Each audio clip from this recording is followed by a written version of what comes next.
Surat Nagpur highway जो जळगाव शहराला bypass केलेला आहे आवाणे आणि आसोद्याकडनं तो पुढे जाऊन भुसावळकडे मिळालेला आहे. हा हायवे मागच्याच वर्षी बनला. एकाच वर्षामध्ये हा हायवेची ही अवस्था झालेली आहे. बघा ही अवस्था झालेली आहे. हे कमिशन खातात आणि ते कमिशन खाऊन पण आमच्या जळगाव जिल्ह्यातील आमदार खासदार मंत्री एवढे धड झाले की तुम्हाला सांगू का, यांच्याकडे अशी संपत्ती जमा झाली तेवढे दाऊद इब्राहिमकडे बी नाही आहे, तेवढी त्या याच्या ट्रम्पकडे बी नाही आहे. या चोरांनी अशा प्रत्येक ठेकेदाराला लुटलेलं आहे.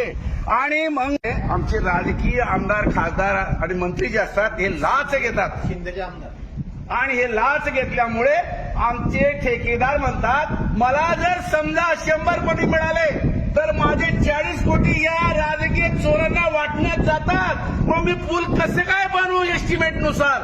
खरा प्रश्न आहे भारताच्या या ऱ्हासाची, या नुकसानाची खरी जबाबदार राजकीय आमदार खासदार आहे. खरी जर हीच आहे. हे जर सुधारले तर रस्ते सुधारतील, गावं सुधारतील, शहरं सुधारतील. पण हे लाचखोर आमदार खासदार मंत्री हीच खरी विकासाच्या आड येणारी जड आहे.